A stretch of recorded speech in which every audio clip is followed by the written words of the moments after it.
China has territorial disputes with more countries than it shares borders with. The Chinese Communist Party, the CCP, with Xi Jinping at the helm, has used deceitful tactics and manipulation in order to attempt to assert territorial control over other sovereign territories. Beijing has flouted all international norms in its expansionist bid to control more territory. Join us as we explore how China's long-standing modus operandi of usurping other nations' territory has become even more sinister and calculated, and why the world needs to intervene now more assertively than ever before.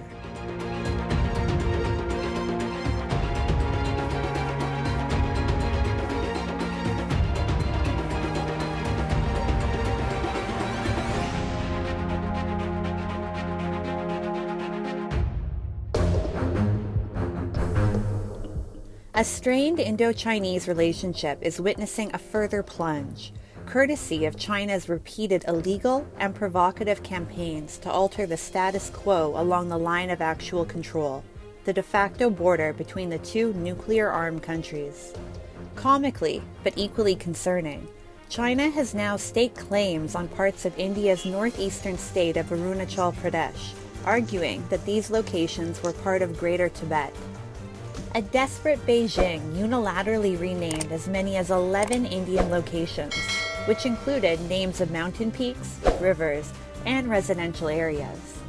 This is not the first time that Beijing has employed such tactics. Previously, in 2017 and 2021, China's Civil Affairs Ministry had renamed other Indian locations, triggering another political confrontation. New Delhi called out China's expansionist plans then, and New Delhi is calling out China's expansionist plans now. ये पहली बार नहीं है कि China इस तरह के कोई attempt कर रहा है और हमने उसको खंडन किया था ऐसे अटेम्प्ट्स का।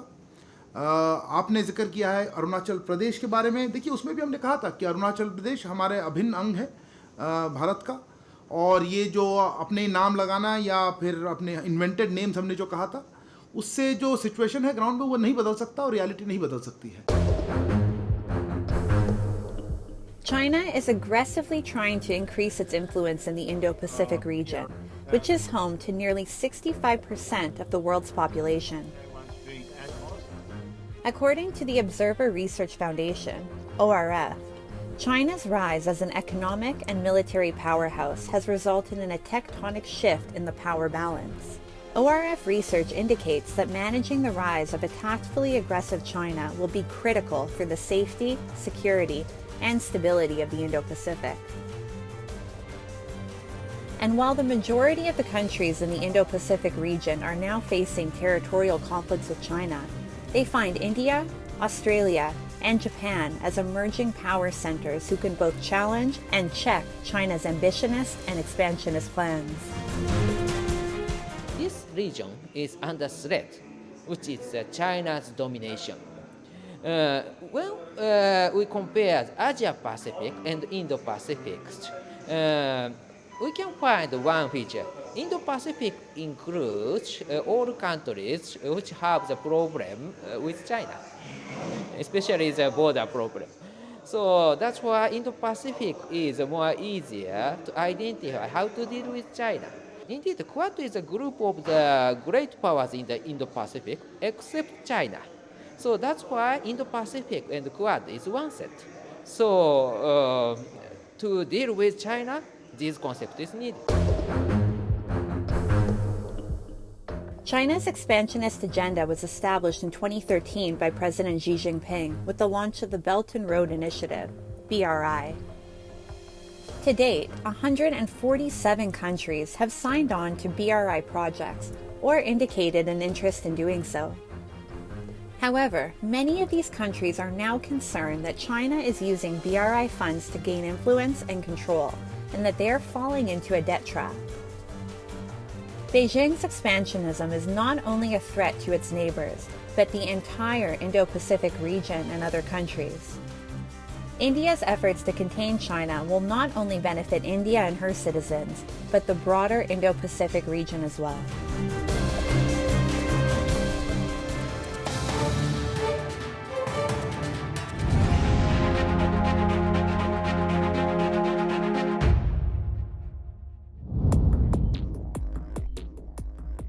The regions under China's occupation, be it Tibet, Hong Kong, or Xinjiang, have faced oppression for decades. Although Beijing attempts to portray these territories as prosperous and peaceful, the human rights situation on the ground reflects the dark underbelly of the CCP's policy towards minorities. Xinjiang, a region dominated by Uyghur Muslims, is experiencing serious human rights abuses where locals are ill-treated, women are violated, and activists are picked up and jailed. A UN report published on August 31, 2022, exposed China for running illegal detention centers in Xinjiang, where Uyghur Muslims face sexual and gender-based violence. Many families were separated and left uninformed about the whereabouts of loved ones. The UN report further found that China's policy has put undue restrictions on religious identity and expression, as well as the rights to privacy and movement. China government just doing the continue non-stop propaganda tour and organize and hiding the reality and the spread fake news. Oh, situation wonderful, and the people living a wonderful life here. And why is it wonderful life? Still is more than 3 million people is suffering concentration camp. Still is a travel ban. More than 6 years since 2017.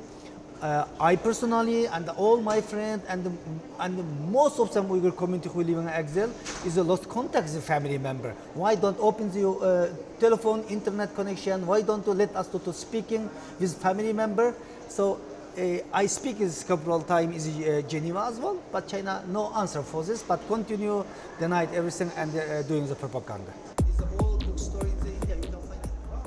Dolkun, who has been fighting for the rights of Uyghur Muslims since his college days at Xinjiang University, is now living in exile in Germany.